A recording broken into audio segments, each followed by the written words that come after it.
Ahí estamos grabando. Bien. Hoy día entonces vamos con la clase número 3 del curso de Sagrada Escritura. La clase pasada terminamos de ver la unidad número 1, que tenía que ver acerca con una introducción, entendiendo que eran los elementos más básicos que nosotros tenemos que saber acerca de la escritura. Y hoy día entonces entramos ya a la unidad número 2 y que tiene que ver con la tierra de la Biblia.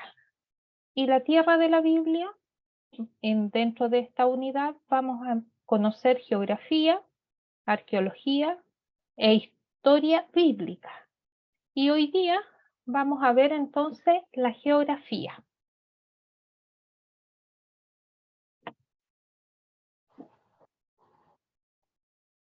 Esta segunda unidad se llama la tierra de la Biblia. Aquí yo les puse un mapa, más o menos de la tierra de Palestina o del reino de Israel. Y esto que es conocido como la media luna fértil es lo que nosotros, al empezar a leer el Antiguo Testamento y cuando sobre todo entramos en el Génesis, a leer, por ejemplo, la vida de Noé, de Abraham, de Isaac, de Jacob, ya se van a referir a esta zona que, como ustedes ven, está con marcador negro y que forma como una media luna, en la cual cruza tierra de Mesopotamia, Palestina como tal, y acá el norte de África, principalmente Egipto. Y toda esa zona era conocida en esos años, también por las otras culturas, como la media luna fértil. El adjetivo fértil nace a raíz de que se va a producir un vergel en esa zona a causa de los ríos que atraviesan esa zona y que principalmente van a ser los ríos Tigris y el río Éufrates. Y ambos ríos van a desembocar en el Mar Muerto. La media luna fértil es una geografía que no tiene límites y no tiene barreras, en el sentido de tal como el dibujo anterior, ¿cierto? Mostraba que atravesaba, digamos, tres o más lugares donde habían asentamientos de poblaciones, de comunidades, de pueblos que estaban en desarrollo en aquellos tiempos. La media luna fértil hoy día está conformada o tiene frontera, a diferencia, como le digo, de lo que es la tierra bíblica, y donde hoy día encontramos en ese mismo sector denominado la media luna fértil, nos vamos a encontrar con Siria, con el Líbano, con Irak, con Jordania, con Egipto. Y va a tener su centro hoy día, aquella región, Israel y Palestina. Ya nuevamente les pongo el dibujito porque obviamente en geografía siempre uno tiene que estar trabajando o revisando un mapa que nos vaya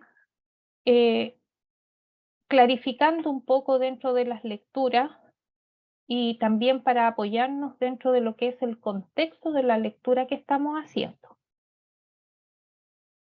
La media luna fértil era un paso y a la vez era un cruce, en el cual habían dos caminos en los cuales se producían esta comercialización, digamos, dentro de esa zona, y que unía principalmente Mesopotamia con Egipto.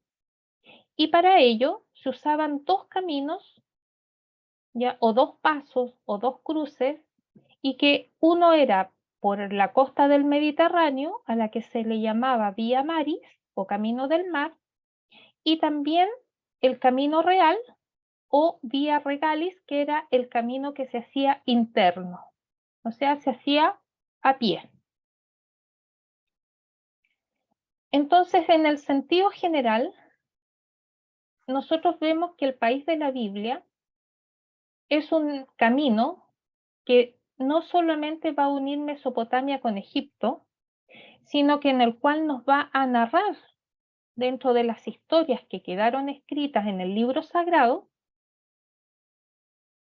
pueblos ya que estaban en desarrollo en aquel entonces, principalmente en el Antiguo Testamento, porque ya en el Nuevo Testamento ya, digamos, la civilización está más asentada, está más avanzada, pero en el Antiguo Testamento nosotros nos vamos a ir dando cuenta en las lecturas que podemos hacer de manera particular y cuando nosotros veamos también en este curso la historia de cada libro, el contenido de cada libro del Antiguo Testamento, nos vamos a ir dando cuenta cómo estos pueblos, algunos se desarrollaron y se han mantenido hasta ahora, pero hay otros que también desaparecieron. Por lo tanto, la escritura también contiene mucha historia, historia que sirve de aporte también a lo que nosotros conocemos como la historia universal y que tiene que ver justamente con el desarrollo de la civilización en la antigüedad y que de una u otra manera hoy día también nos influye como mundo en aquella misma zona en la cual se desarrolla la historia de la Biblia. Aquí yo les vuelvo a poner otro mapa, principalmente de Mesopotamia, donde aquí ustedes ven que están los dos ríos, ya los dos ríos Tigris y Éufrates, que van a atravesar no solamente Mesopotamia, fíjense que va a atravesar lo que es hoy día Arabia, ya aquí está Ur de los caldeos, que es de donde el Señor va a llamar a Abraham y lo va a convertir en el patriarca de su nación que va a formar con la descendencia de Abraham, y que estos ríos van a llegar, ¿cierto? Y van a terminar de fluir o van a sentarse ya en el Mar Muerto, que hoy día forma parte de lo que es la nación de Israel. Aquí yo les puse también para que ustedes vean cómo era el, el camino, digamos, que se recorría para usar el mar, la costa del mar, cómo se usaba aquel camino por el Mediterráneo, que era mucho más rápido, obviamente, que estarlo haciendo en caravana y caminando. Y aquí un dibujo de aquellos tiempos donde marcaban digamos, las direcciones que tomaban para poder comercializar entre los pueblos por la costa. Siguiendo siempre con la media luna fértil, nosotros tenemos que entender que la geografía bíblica es la aplicación de la geografía universal, pero llevada al contexto del desarrollo de las historias bíblicas. Por eso que es importante que nosotros conozcamos y manejemos, obviamente no vamos a poder manejar en profundidad, pero sí tener los conocimientos básicos en geografía para que cada vez que nosotros tomemos una lectura de algún pasaje del Antiguo Testamento, ya sea del Pentateuco, sea de los libros históricos, sea de los profetas, e incluso el libro de Job, que es un libro eh, sapiensal, nosotros podamos inmediatamente tener en nuestra mente, en la medida que vamos haciendo las lecturas, tener el contexto geográfico, tener más o menos claro dónde se desarrolla, qué pueblos o ciudades estaban cercanas, y así nosotros poder ir entendiendo también el contexto de las historias. Porque uno de los grandes problemas que tenemos cuando nos enfrentamos a la lectura de la Biblia es que como no conocemos ni la historia, ni la geografía, ni la arqueología bíblica, es que se nos hace tan difícil y tan complejo poder entender las lecturas, porque no conocemos, por ejemplo, las costumbres de los tiempos, porque tal como dijimos en la primera clase de este curso, de que la Biblia, tal como nosotros la tenemos hoy día, se demoró 1600 años en escribirse. Entonces, no fue, digamos, sencillo poder tener toda la escritura como la tenemos hoy día. Y eso también hace de que nosotros no podamos muchas veces comprender algunas costumbres que tienen los pueblos, sobre todo si no conocemos, como les digo, la geografía y principalmente la historia bíblica, porque así nosotros podemos darnos cuenta por qué el Señor es tan diferente, se presenta de manera diferente o le exige a su nación cosas tan diferentes en los distintos periodos del desarrollo y de la evolución del pueblo santo, y que tiene que ver justamente con el contexto geográfico y el contexto histórico. También vamos a ver de que el país de la Biblia principalmente está situado en el Mediterráneo, en la zona mediterránea, porque esto comprendemos de que aquí está el mar Mediterráneo. Entonces, la parte oriental del Mediterráneo va a ser en este sector donde se va a desarrollar toda la historia que están contenidas en la escritura. Y obviamente, como frontera natural, nosotros vamos a tener el este de Europa, porque acá en esto actualmente está Turquía, pero de aquí ya comienza el cruce que hay y se llega a Grecia, y de Grecia prácticamente uno ingresa a Europa. ¿Ya? El norte de África, donde justamente está Egipto, nosotros vamos a conocer después que a través de la visita de la reina de Saba a Salomón, también después vamos a leer en el Antiguo Testamento, perdón, en el Nuevo Testamento, como un etíope viajó para conocer acerca de este Jesucristo, y que en su regreso a Etiopía, el Señor le manda a Felipe para que le explique las escrituras, ¿ya? Entonces, y lo otro que vamos a tener a este lado, al lado derecho, digamos, del mapa, va a ser lo que hoy día nosotros conocemos como Asia. Entonces, nos vamos a ir dando cuenta de que esta zona, que es la media luna fértil, va a tener 3 fronteras naturales con grandes también civilizaciones, como lo son los egipcios en África, en Asia, que va a ser todo el desarrollo, ¿cierto?, de las culturas también preponderantes hoy en día, y también Europa, con toda la influencia que tenía Europa, sobre todo en lo que es la conquista de América. Y el mar Mediterráneo, ustedes se van a dar cuenta de que baña casi toda esta zona en donde se va a desarrollar la historia de la Biblia, y que hoy día estas costas del Mediterráneo bañan lo que conocemos como Siria, Líbano, ¿ya?, Israel, Egipto, esta es la península del Sinaí, ¿ya?, y también Gaza.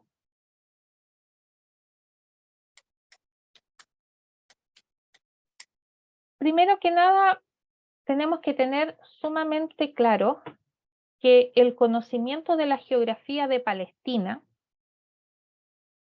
es sumamente importante para poder, como dije anteriormente, comprender las lecturas bíblicas, sobre todo las del Antiguo Testamento. Porque los hechos históricos que se narran en ambos testamentos se desarrollan en un marco o en un cuadro histórico. Y conociendo obviamente, vamos a poder entender no solamente las palabras con las cuales nos narran los hechos los autores, sino que también vamos a poder entender las profecías que salieron de bocas de los profetas, tanto mayores como menores, que están así designados dentro de lo que es el canon bíblico, y justamente poder comprender a profundidad principalmente las palabras que nuestro Señor Jesucristo dijo, enseñó y declaró durante su ministerio. Porque nosotros tenemos que entender que en el caso del Señor Jesucristo, Él habló con parábolas, con imágenes, e imágenes sacadas de lo cotidiano de que se vivía en el tiempo de Israel. Los profetas también van a usar imágenes de vivencias y situaciones del día a día del pueblo de Israel. ¿Ya? Y aquí obviamente tenemos la parábola, por ejemplo, del buen pastor. La Tierra Santa, como hoy día se le denomina a la nación de Israel principalmente, porque no se le llama Tierra Santa a todo ese sector denominado como media luna fértil, pero en la escritura, cuando se habla Tierra Santa, no solamente se hace referencia a lo que es hoy día, que nosotros conocemos como Israel, sino que se extiende a toda la parte geográfica que, como dije un comienzo, se denomina la media luna fértil.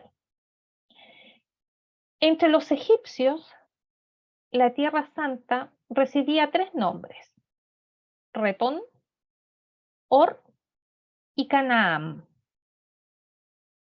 Entre los asirios, que eran otras culturas que estaban desarrolladas mucho antes que la nación de Israel, eran conocidas con las expresiones Matbet Umri, que quiere decir tierra de la casa de Omri, como Matbet Yaudi, que es tierra de la casa de Judá.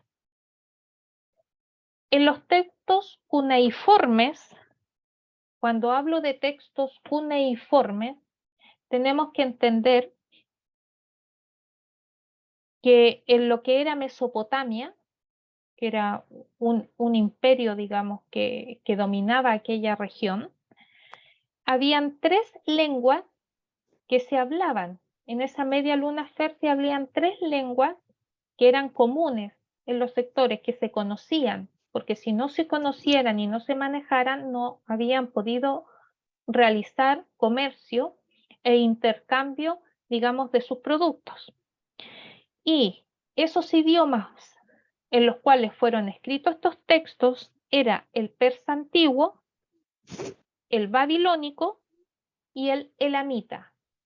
Y juntamente con los textos fenicios, a esta zona se le denominaba también Canaán, muy similar a lo que Egipto llamaba Canaán, con, con la finalización de la consonante M, pero para los persas, los babilónicos y los elamitas era Canaán con terminación en consonante N. El nombre más conocido, fíjese, en aquellos tiempos ya era Palestina. Y en asirio se le denominaba Mat Palatsu o Piliztu, como también lo denominaban los filisteos, entendiendo que los filisteos van a ser los peores enemigos de Israel durante toda la historia de esta nación, desde su nacimiento y su desarrollo, y que está contada, ¿cierto?, y narrada en el Antiguo Testamento. En la Biblia esta zona recibe varios nombres, y el más frecuente es el nombre de la tierra de Israel, que nos lo dice en el libro de los Jueces, capítulo 19, versículo 20. Pero también en las Escrituras vamos a encontrar los siguientes nombres: tierra de Canaán, tierra de los hebreos, tierra de promisión, tierra de Yahvé y tierra santa. cada una de estos nombres están con las citas bíblicas para que después ustedes las cotejen. Los griegos también designaron a esta región con la expresión también de Canaán. No la puse, pero es también con Canaán. Y los romanos la designaron como la provincia de Judea o de la Siria Palestina, que obviamente nosotros estos nombres que con los que designan los romanos son los que más conocemos, pero principalmente a las zonas hoy día que está comprendida entre Palestina e Israel, porque tenemos que entender que actualmente el pueblo de Israel tomó una zona que correspondía a Palestina y eso se logró a un tratado que se realizó en el año 1948. Después del Imperio Romano, la nación de Israel desaparece como país porque quedan todos diseminados y no va a ser hasta el año 1948 cuando ellos vuelven a tener una extensión de tierra y esa extensión de tierra fue tomada, se le fue expropiada, si podríamos decirlo, por medio de un tratado a lo que hoy día conocemos como Palestina. Por eso que hoy día está este conflicto palestino e israelí, porque los palestinos consideran que es injusto lo que se les hizo a ellos de quitarle parte de su territorio para dárselo a la nación de Israel. Y por lo mismo la nación de Israel está contenida en un país que, si mal no recuerdo, no es superior a lo que es la cuarta región. Y ahí está todo el país de Israel.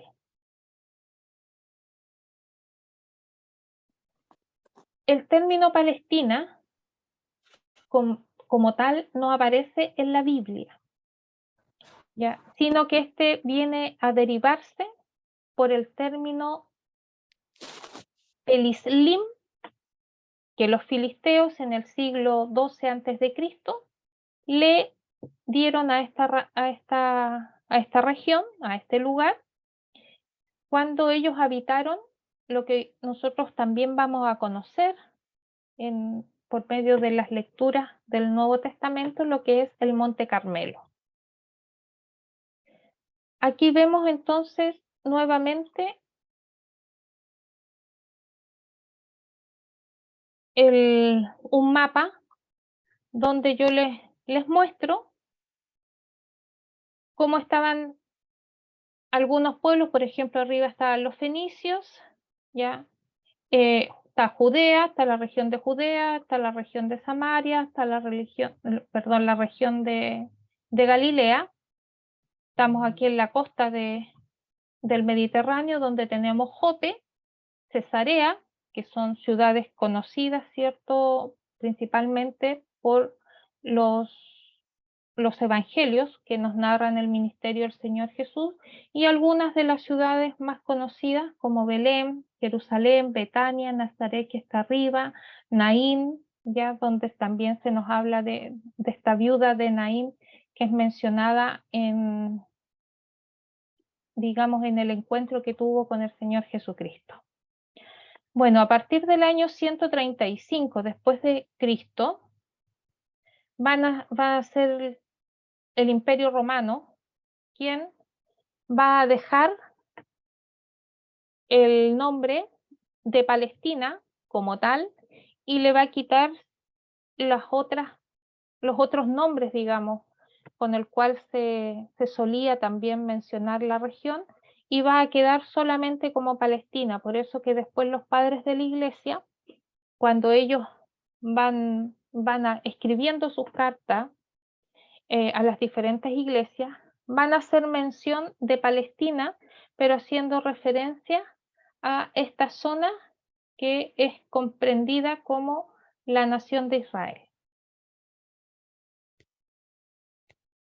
los límites y extensión de Palestina,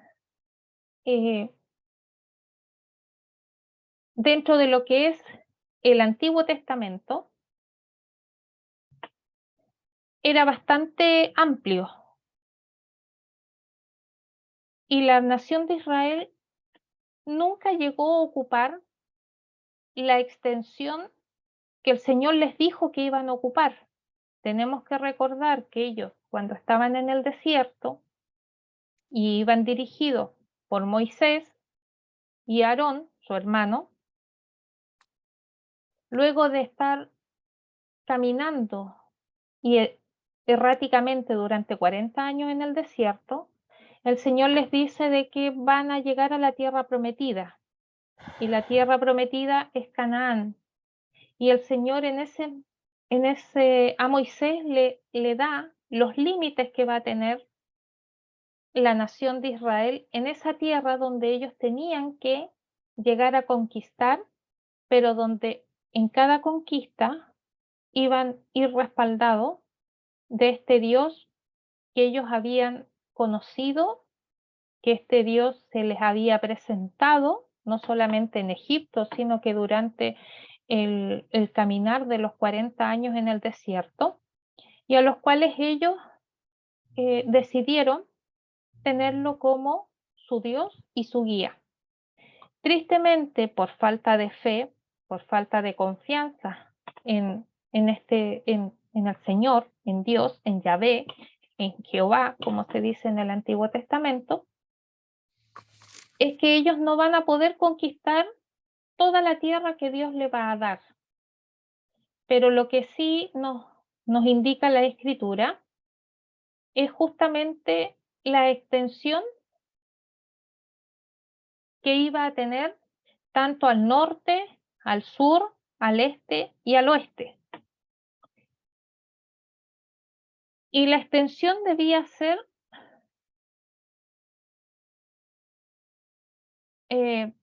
por ejemplo, hasta el torrente de Egipto, es decir, que tenía que, sabiendo que el torrente de Egipto se refiere a lo que es el río Nilo, y debía llegar hasta el río Éufrates,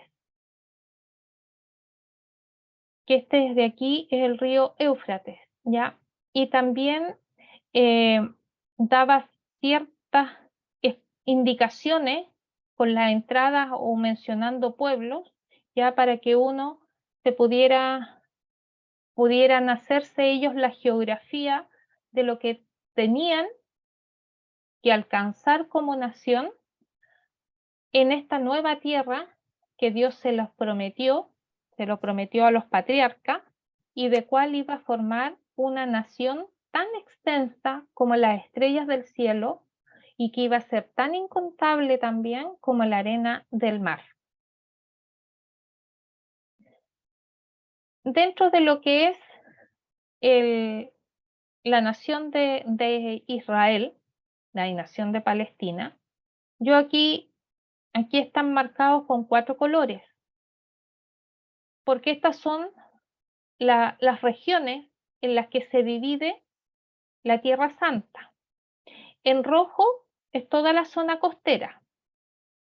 En verde, en las el primer cordón montañoso, que es denominado como Cisjordania.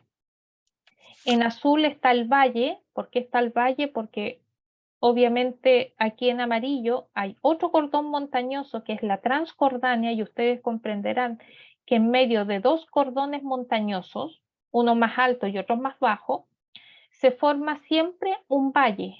Y justamente en este valle está el río Jordán, y que va a terminar como límite, digamos, el río Jordán tiene el mar Muerto o el mar de sal, como dice acá en este mapa.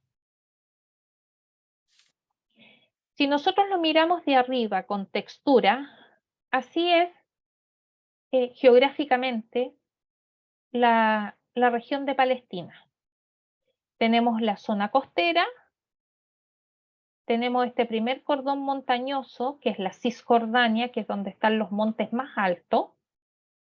Tenemos en el medio el valle, donde está el río Jordán y el Mar Muerto, de aquí arriba el lago Getsemaní, y tenemos acá el segundo cordón montañoso, que es la Transjordania, que son montes más bajos, montañas más bajas, y aquí el último es el desierto, que ahí comienza el desierto de Arabia.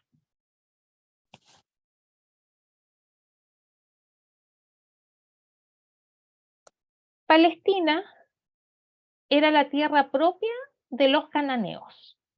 El pueblo que gobernaba aquel lugar, y según lo que nos indican los últimos capítulos del Éxodo, es justamente que los cananeos dominaban aquella región.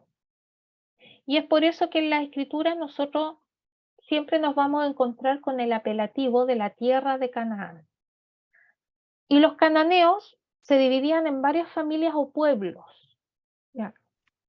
Todo el territorio se llamaba tierra de Canaán. Y esa tierra estaba compuesta por diferentes pueblos, siendo los más mencionados, porque hay muchos que se mencionan, pero estos se mantienen, digamos, en todo el Antiguo Testamento, ya que se hace mención de ellos, que son los geteos, gergeseos, amorreos, cananeos, fereceos, jebeos y jebuseos.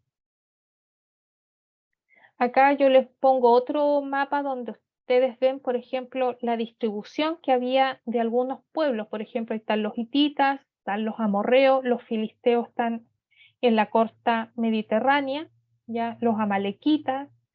Tenemos hacia el lado de Transjordania, ya para el desierto, los amonitas, ya en lo que es el cordón de la Transjordania, los amorreos.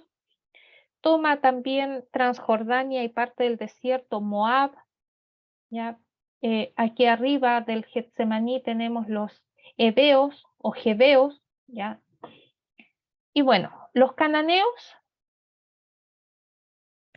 era una de las familias que habitaban las regiones próximas al Mediterráneo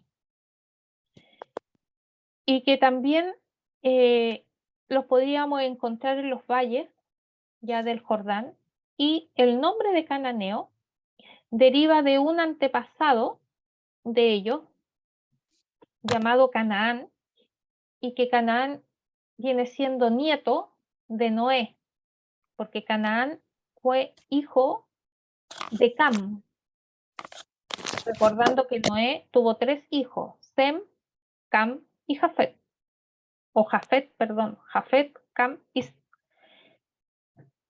los amorreos, lo mismo que los geteos y los jebuseos, van a ocupar la parte montañosa, tanto de la Cisjordania, como hoy se conoce, y la Transjordania.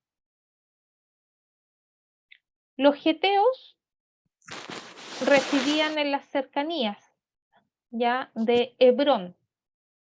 Los jebuseos tenían su sede principal en Jebus, y de allí, de ese Jebus, de aquella palabra, va a derivar después la ciudad que nosotros conocemos como Jerusalén.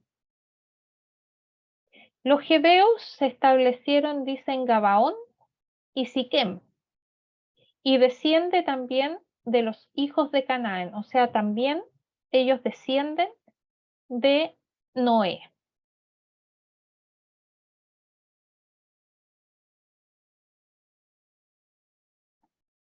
Los gergeseos es una tribu que figura entre los hijos o descendientes de Canaán,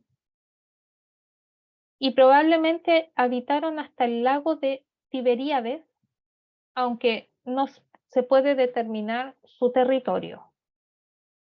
Los fereceos ocupaban lo que vamos a conocer después con la ciudad de Betel y la llanura que rodea la ciudad de Bet-Sam y parte de Jezreel.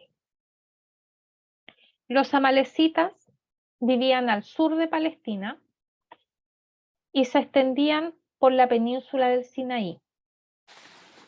Este pueblo de los amalecitas fueron aniquilados por los israelitas, es decir, en la conquista de Canaán, Israel termina con este pueblo y llega un punto que después no se menciona nunca más este pueblo porque justamente lo aniquiló la nación de Israel.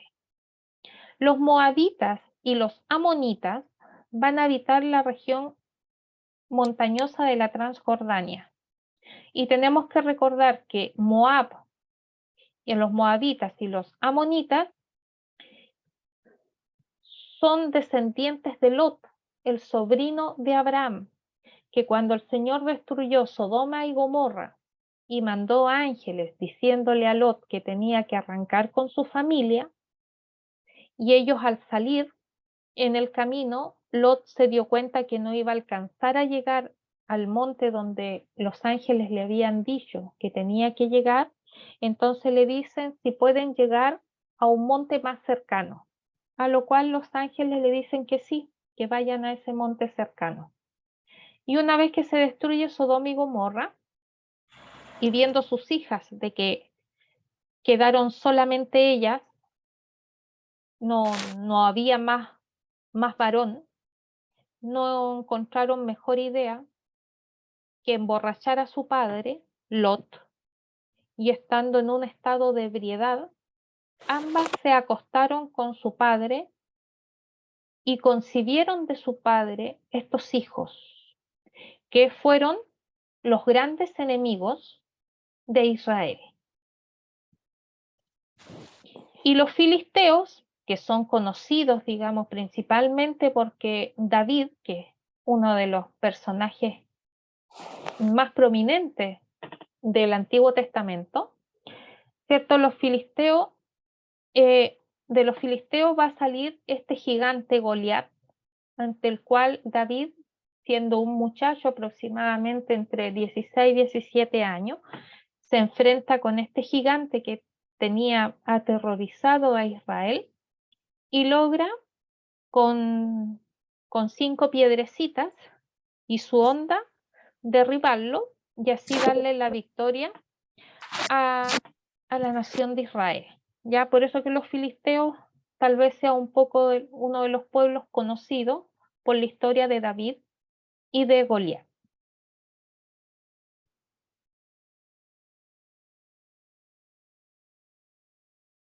Aquí yo les puse que después del diluvio, entendiendo que en el diluvio se destruyó todo lo que había y lo que era conocido hasta ese entonces, y los únicos que quedaron después del diluvio fue Noé y su esposa, los 3 hijos de Noé, que es Jafet, Cam y Sem, y las esposas de estos 3 hijos, o sea, eran 8 personas. Y ellos entonces se posicionaron en distintas regiones. Jafet se fue, si podríamos decirlo, al norte, ya más hacia el lado de Europa. Sem se quedó en lo que es no solamente la media luna fértil, sino que también lo que hoy día conocemos como Arabia, ya los países árabes que están aquí abajo. Y Cam se va a lo que hoy día nosotros conocemos como África. De Noé van a nacer las naciones que hasta el día de hoy nosotros conocemos, no solamente por la historia universal, la historia bíblica, ¿ya? Y que, por ejemplo, de Jafet tuvo estos descendientes: Gomar, Magog, Madal, Javán, Tubal, Mesec, Tiras. Esos fueron los hijos de Jafet. De Gomar salen los pueblos celtas y cimbros. De Magog, rusas y escitas. De Madal, medas y persas. De Javán, griegos. Tubal salen rusos. De Mesec, rusas y Tiras, tracios. De Cam, los hijos de Cam fueron Cus, Misraim, Put y Canaán.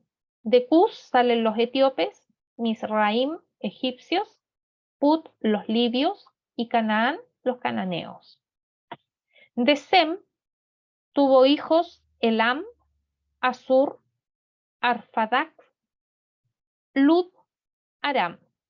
De Elam salen los elamitas, de Asur los asirios, no sirios, los asirios, Arphazad los caldeos, Lud, lidios, Aram, sirios y arameos. Y de aquí de los caldeos, ya es decir, de un hijo de Sem, nieto de Noé, Arpad, va a salir entonces después la descendencia de donde va a nacer Abraham y los patriarcas de Israel. Es decir, va a estar Abraham, Isaac y Jacob, que son considerados los patriarcas de Israel. Aquí hay un cuadro con los Sandrita, 3 hijos, ¿sí? disculpa, pero se quedó pegada la diapositiva en el término de Palestina, no ha avanzado nada más. ¿En serio? En serio. Ya, No se ve nada. reanudemos entonces. Pensé que era mi internet. Todos estamos eso. ¿Se quedó en dónde? Al término de Palestina.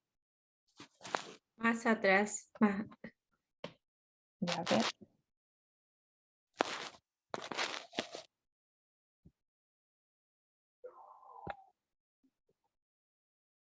¿Se quedó ahí? Más atrás. Más atrás. Más atrás todavía.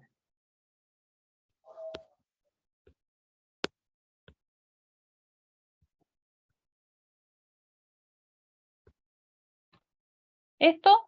La siguiente a esa. Ya. La anterior. Ahora que Ah. viene. Hasta acá. Ahí Esa. quedamos, claro. Ya. Ahí fue la última imagen que se vio.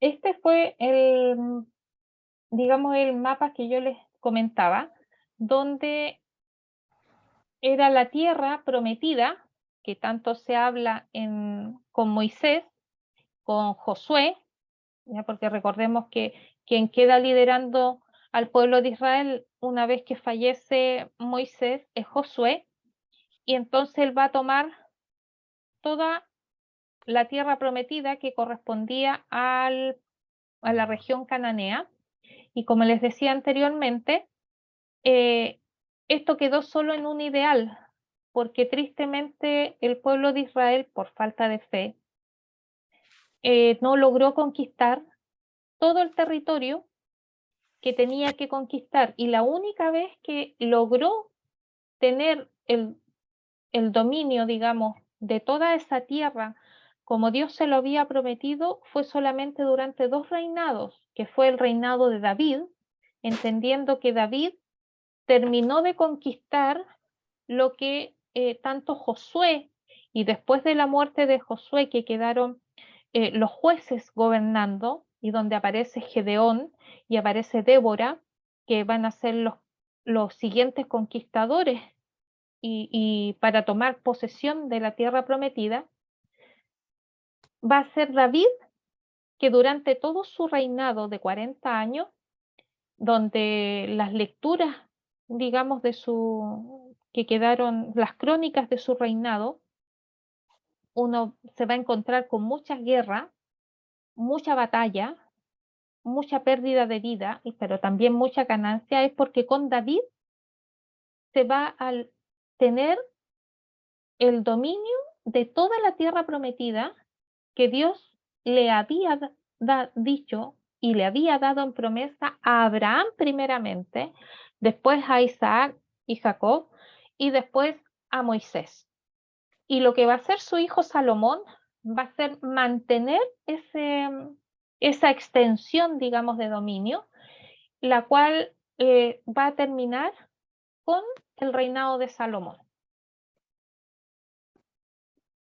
Acá era donde yo les decía que estaba dividido por colores.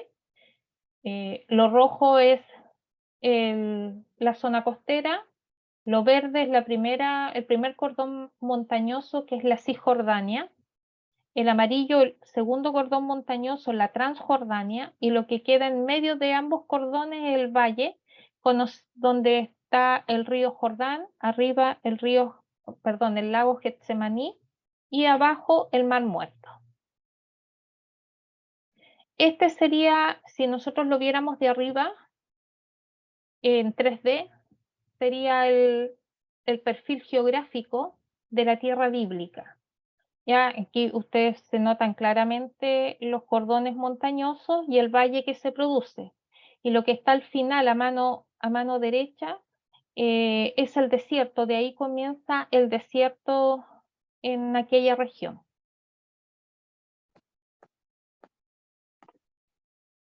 Aquí están los pueblos, están marcados filisteos, por ejemplo, los amorreos, los hititas, Moab, los amonitas, arriba los heveos o egeos o jebeos, como les aparecen según las traducciones, ya están los amorreos, y aquí abajo está Edom,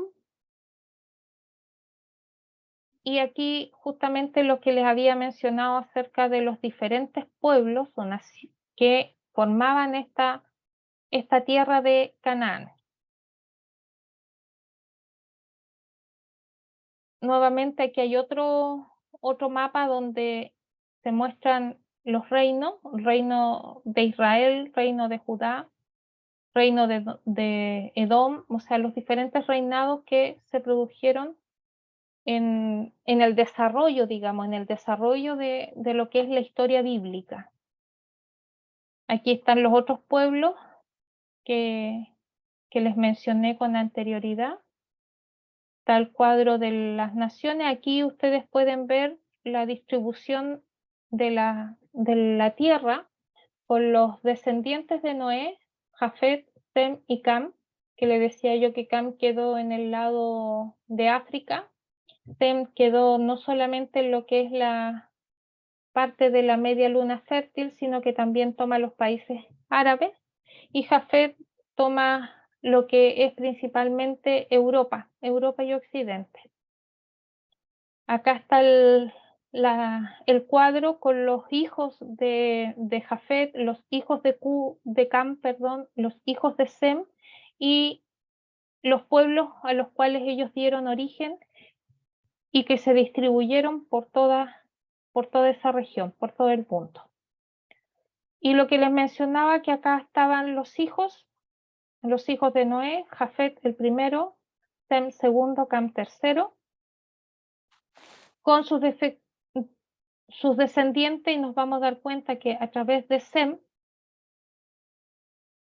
va a nacer Abraham, y obviamente de Abraham, que va a dar origen a la nación de Israel, va a llegar entonces nuestro Señor, el Mesías, para así cumplir todo lo que el Señor Dios había prometido en el Antiguo Testamento. Esto es para que ustedes después los vean en el PDF, lo estudien y puedan ir conociendo un poquito más de todos los pueblos que conformaban la región cananea.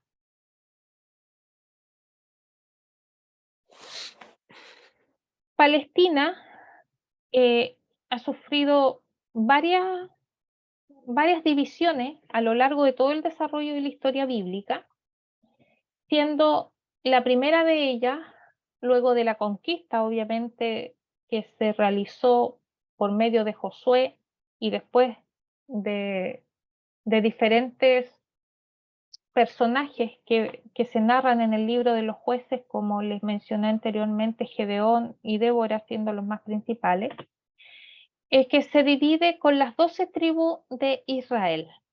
¿Ya? Acá están puestas en el mapa la posesión de cada una de las tribus. También entre medio se nombran algunos pueblos que habitaban en aquellos lugares y que fueron sacados, ¿cierto? Y hay otros que no se pudieron sacar y siguieron viviendo, pero en las fronteras de lo que se iba a conocer como el pueblo de Israel.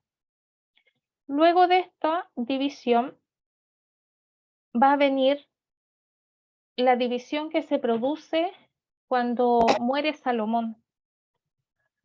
Salomón le deja a su hijo Roboam el reinado, pero a diferencia de su padre, que su padre fue un hombre sabio, Roboam fue un hijo necio que hizo todo lo opuesto a lo que su padre hizo, y eso provocó un levantamiento de las tribus. Entonces, Jeroboam, que era el general del ejército, a él se le van a dar 10 tribus, y que van a ser las tribus del norte, y solamente los descendientes de Salomón van a quedarse con 2 tribus, y va a ser las tribus en el sur. Entonces se produce una división donde se forma el reino del norte o el reino de Israel y el reino del sur o el reino de Judá. Por lo tanto, después del reinado de Salomón, todos los reinados que vienen posteriores a Salomón ya no nos van a hablar de la nación de Israel como tal, como una sola, unificada, sino que se va a referir reino de Israel y reino de Judá. También cuando nosotros vayamos viendo los profetas, también los profetas van a ser algunos del reinado del norte y otros del reinado del sur, y muchos de ellos van a ser contemporáneos en sí, es decir, que nos vamos a encontrar con un profeta, por poner un ejemplo, nos vamos a encontrar con Jeremías, que es el reino del sur, y va a ser paralelo, va a ser contemporáneo a otro profeta que va a estar en el reino del norte. Y la tercera, digamos, división que sufre esta región de Palestina antes que desaparezca como lugar donde va a habitar el pueblo de Israel, va a ser la división que hace el Imperio Romano, y que van a ser 7 regiones o 7 administraciones, que son Idumea, Sumeria, Judea, Galilea, Iturea o Traconidite, Decápolis y Perea. En todas ellas van a haber gobernadores, por eso que nosotros en los evangelios nos vamos a encontrar con Pilato, por ejemplo, que era gobernador de una región, y en el cual quien gobernaba todas las regiones era Herodes el Grande en aquella época. Pero cada una de estas administraciones o estas divisiones de la tierra de Palestina se hizo con Herodes el Grande para así poder tener control de todas las regiones, y puso obviamente en cada una de estas divisiones a personas, digamos, de su confianza, que le ayudaran en la gobernación y en la dirección de lo que fue el Imperio Romano en esta zona.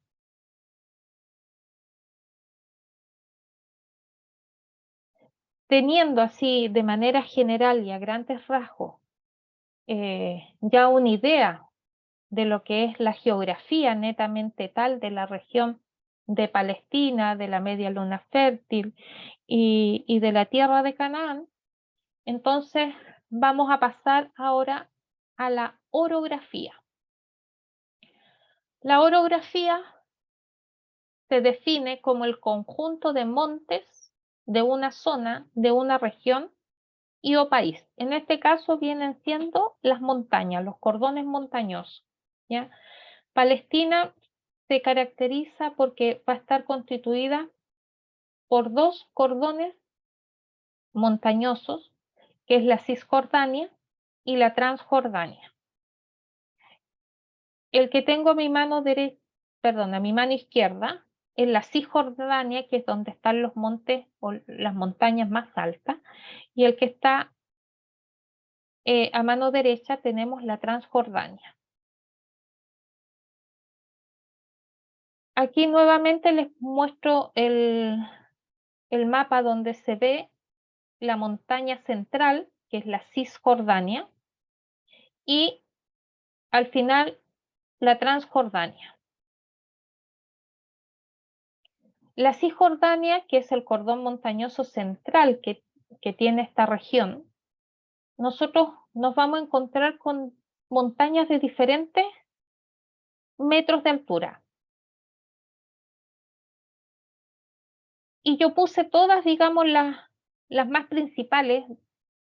¿En qué sentido? Que la lectura tanto del Antiguo como del Nuevo Testamento se van a hacer mención a estos montes o a estas montañas. Ya, por ejemplo, en la región de Judea, que es una de las divisiones que va a tener la nación de Israel, sobre todo en el Nuevo Testamento, para nosotros la más conocida es el Monte de los Olivos. ¿Ya? Y el Monte de los Olivos era un monte medianamente de alto con solamente 818 metros de altura. En Monte de Samaria, por ejemplo, nos vamos a encontrar con Ebal, que tiene 940, pero también con Gelboé, que tiene 497. Y en los montes de Galilea, el más conocido para nosotros, el Monte Tabor, que tiene 588 metros de altura. Las ciudades más importantes que hay en esa región montañosa de la Cisjordania. Por ejemplo, en Galilea, que Galilea es la región norte, nos vamos a encontrar con Tiro y Sidón, con Nazaret, con Cafarnaúm, con Caná, con Tiberíades, que son conocidas para nosotros porque justamente son ciudades, lugares donde el Señor Jesucristo pasó hablando acerca del reino de Dios o desarrollando, digamos, su ministerio, y donde también preparó a sus apóstoles para que ellos continuaran, ¿cierto?, con la obra y el nacimiento de la iglesia una vez que el Señor ya no estuviese en este mundo. En la llanura tenemos estas tres ciudades: Israel, Tanak, Tel Muteselim, y en Samaria, y en la región de Samaria vamos a tener Siquem, Silo, Samaria, Betel, Beisán, que también son ciudades, digamos,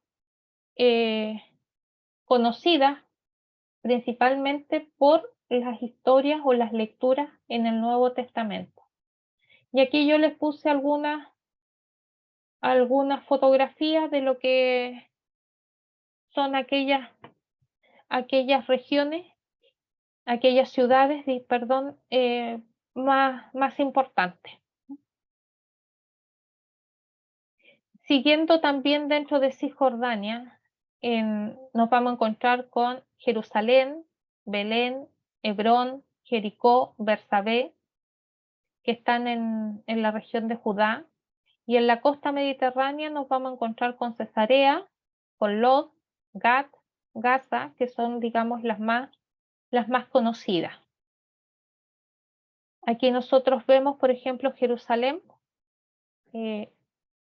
Esto de acá es el templo que les mandó a construir Herodes a los judíos, porque tenemos que recordar que el templo que levantó Salomón fue destruido con las invasiones posteriores al imperio babilónico, y ellos se quedaron sin templo. Entonces, una manera de congraciarse Herodes el Grande con la nación de Israel, y así ellos se sometieran a su dominio, fue levantarles el templo acá en Jerusalén.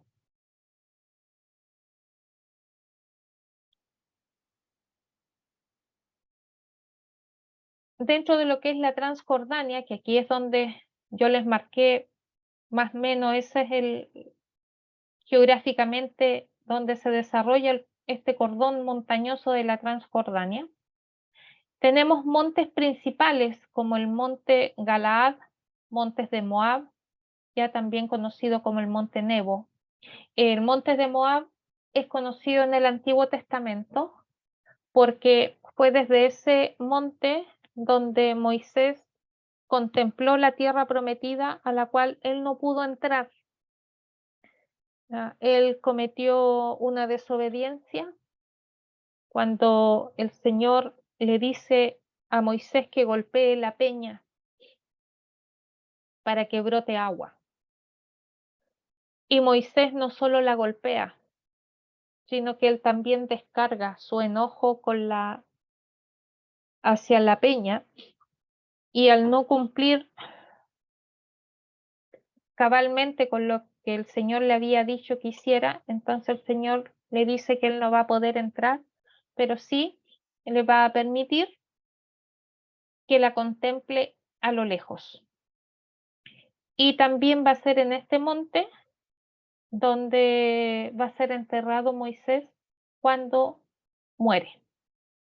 Las ciudades más importantes en Transjordania es Astarot, Gadara, Galaad, que también son mencionadas en las lecturas o en los escritos de los evangelios.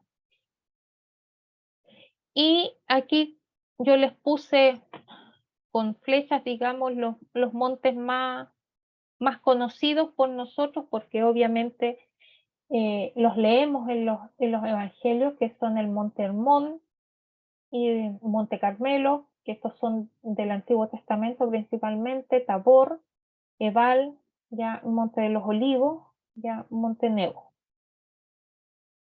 Eso es a grandes rasgos, digamos, con lo que tiene que ver con los cordones montañosos. Pasamos entonces a ver ahora lo que es la hidrografía y el clima de la región.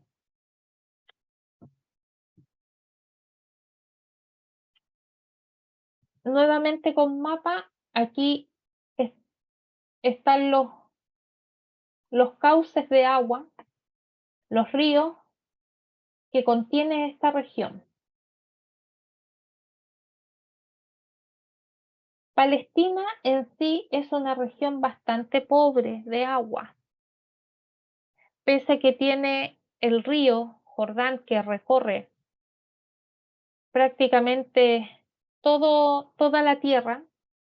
Tenemos que recordar de que estos ríos solamente tienen agua, una buena cantidad de agua, durante lo que conocemos nosotros como las fechas, digamos, de lluvia, es decir, las estaciones lluviosas que tiene el clima de Palestina, hace que estos cauces se expandan y pueda haber bastante agua, pero fuera de las zonas o de los tiempos de lluvia, lo que tiene mucho esta región simplemente es sequía.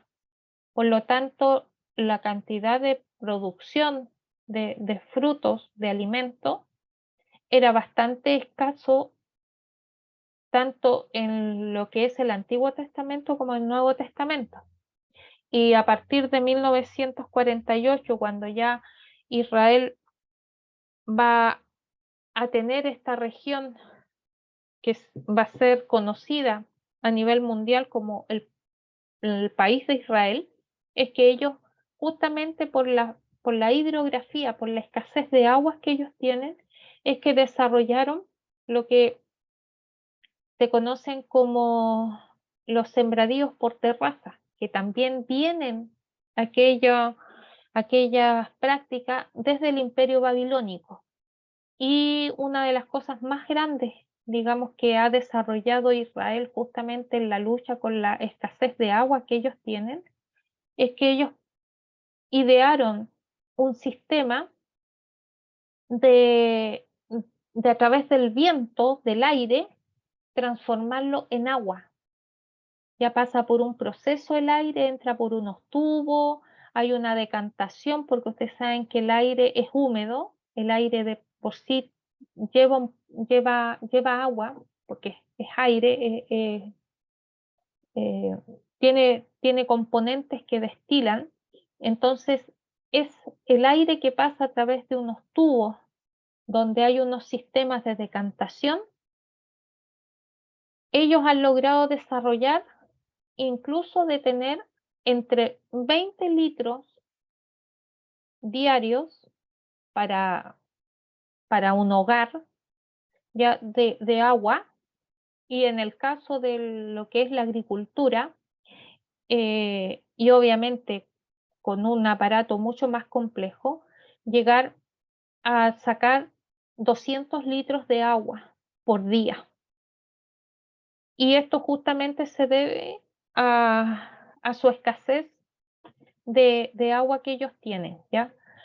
El río Jordán nace de 3 montes, es decir, de que hay 3 pequeñas montañas que van a ser las que van a dar origen a este río que baña prácticamente de norte a sur la tierra de Palestina, y que hoy día esos montes están, uno en el Líbano, otro en Israel y otro en Siria. Entonces estas 3 fuentes van a confluir y van a formar un lago pequeño de hule, que está aquí arriba, antes del Getsemaní, del lago del Getsemaní, y que lo va a mencionar Flavio Josefo. Flavio Josefo es un judío contemporáneo al tiempo de nuestro Señor Jesucristo.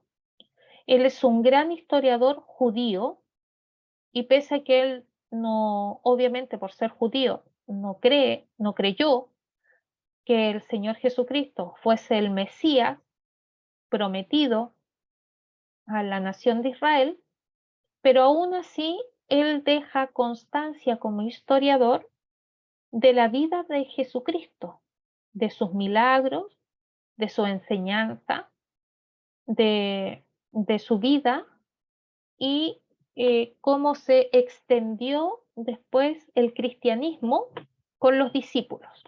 Por lo tanto, es una de las fuentes confiables y en las cuales también se ha afirmado o se ha apoyado lo que nosotros conocemos como la historia de la Iglesia. Siendo, como les digo, Flavio Josefo un judío, podríamos llamarlo ateo porque no cree en el Señor como Mesías, y también apoyándose en el historiador Eusebio de Cesarea, que también es judío, pero cristiano, un judío converso al cristianismo, que es el primero que desarrolla una historia de la Iglesia como tal, como la conocemos. Entonces, tanto con Eusebio de Cesarea y Flavio Josefo, es que nuestra Iglesia va a ir desarrollando lo que es o va a ir, digamos, apoyándose y respaldándose en lo que nosotros conocemos como la historia de la Iglesia.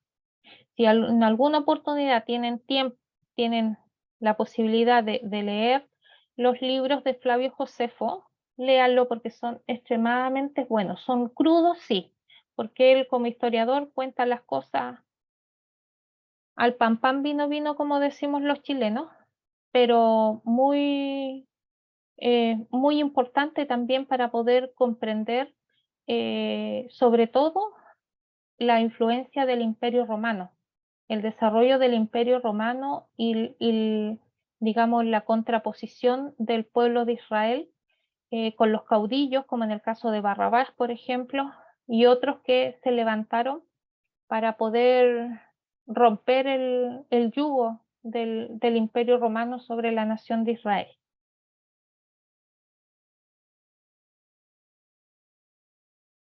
Tenemos 2 vertientes que bañan la totalidad del territorio de Palestina, y una vertiente viene del Mediterráneo y la otra vertiente viene directamente del Jordán. Entonces, nuevamente con los mapas, yo aquí les coloqué algunas vertientes con las cuales este país o esta región, conocida como Palestina, hoy día como Israel, que es la que va a sostener la nación como tal, porque ustedes saben de que con agua se puede vivir, se puede sembrar, se puede tener animales.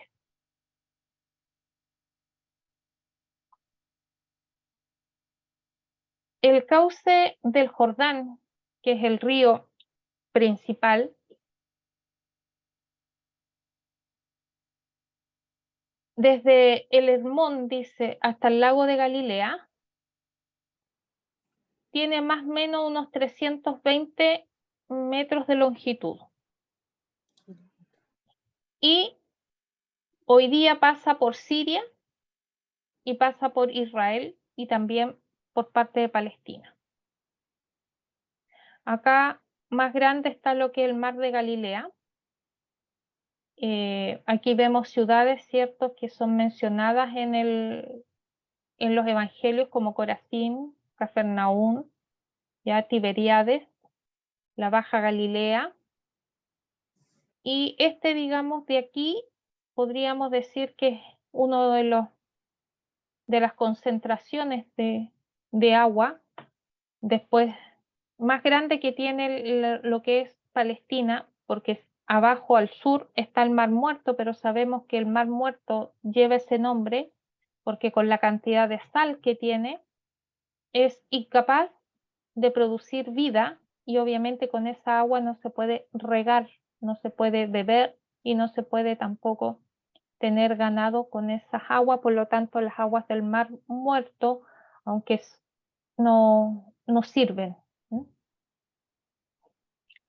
En cuanto al clima, en los mapas que voy a mostrar con los climas nos vamos a encontrar con estas demarcaciones de colores y que nos va a permitir ubicar las regiones y entender un poquito lo que es el clima. El clima de Palestina, dice, está determinado por el Mediterráneo, pero también por el desierto que se produce después del cordón de la Transjordania. El clima de la zona costera, entendemos que por la humedad del mar, hace también de que esta zona, al tener una temperatura que sea promedio, o sea, que no es muy baja en el invierno y tampoco es tan alta en el verano, permite sí que se produzca un desarrollo de lo que es el vergel, entendiendo el vergel que son árboles, ciertas plantas, ciertos alimentos, digamos, de la agricultura, siendo de que Israel no tiene muchos alimentos, digamos, que pueda generar en cuanto a su agricultura, y por ende están también restringidos en cuanto al desarrollo del ganado, pero aún así no es una región o no es una zona donde no se pueda cultivar o no se puedan criar animales. El clima de la zona norte también penetra al resto, digamos, de esta zona y permite que sobre todo en el lado norte se desarrollen bosques. Ya por eso que acá nosotros nos vamos a encontrar con zonas más boscosas y en la medida que vamos avanzando al sur, esos bosques van a ir desapareciendo. Y ojo, a lo que me refiero bosque no es como nosotros conocemos en el sur. Ya como chilenos nosotros tenemos hartos bosques en el sur y en varias regiones cantidad de bosques, pero allá los bosques simplemente no tienen la variedad, digamos, de árboles como tenemos nosotros. Generalmente son árboles que son propios, digamos, de una región con las características por el clima y las características del agua. No es mucha la variedad que ellos tienen. El clima de las montañas, de lo que es la Cisjordania en la región de Samaria, o de Samaria, Está, dice, también influenciada por los vientos del mar, y estas regiones son un poquito pobres en vegetación. ¿Ya? Generalmente aquí se cultiva vid y el olivo, que son como un poquito más resistentes al clima que se produce por los vientos costeros.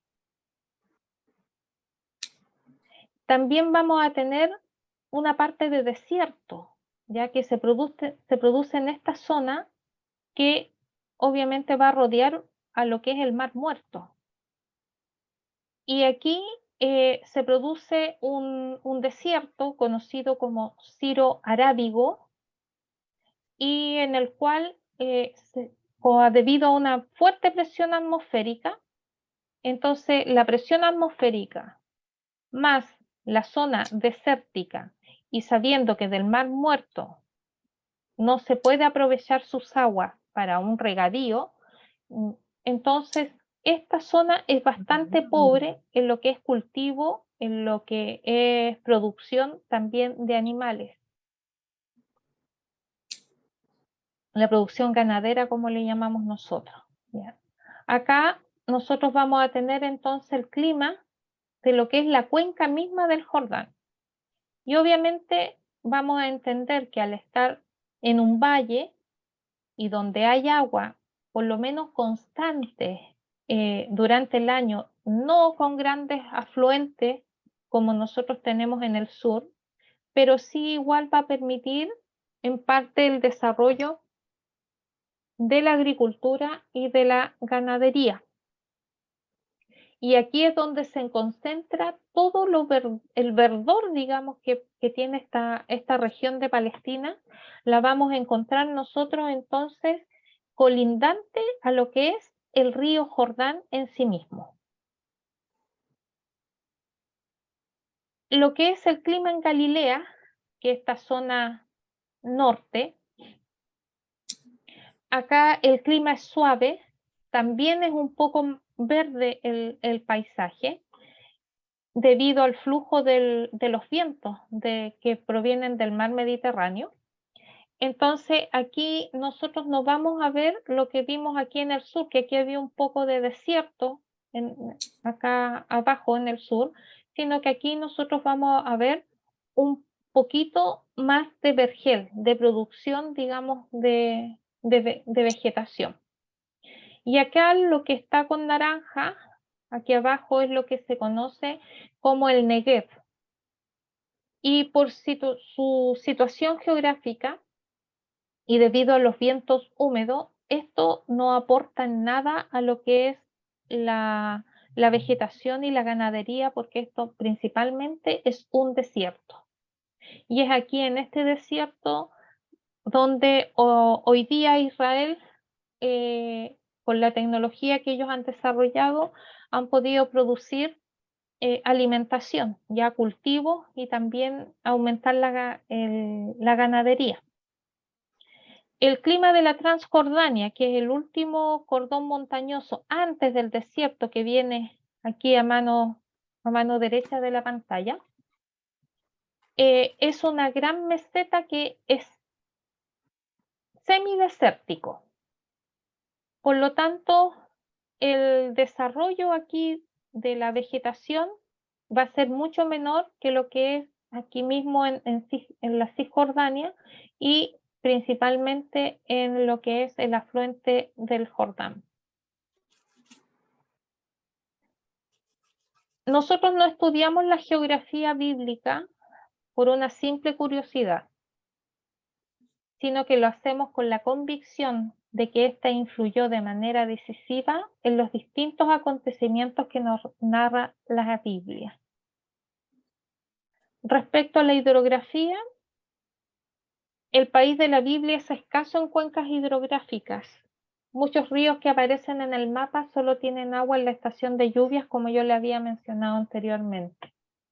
Y respecto al clima, es importante tener en cuenta que el país de la Biblia está en medio de dos vientos, uno los del Mediterráneo y otro los del desierto, que comienzan a partir del cordón de la Transjordania. Entonces, esto incide profundamente en que el comportamiento climático configura el paisaje de tal manera que realmente no sea propicio, digamos, para un gran desarrollo, tanto de lo que es la parte de la agricultura, ni la parte vinícola, como en la parte de ganadería. Y esto sería entonces lo que nosotros nos toca ver referente a la geografía bíblica.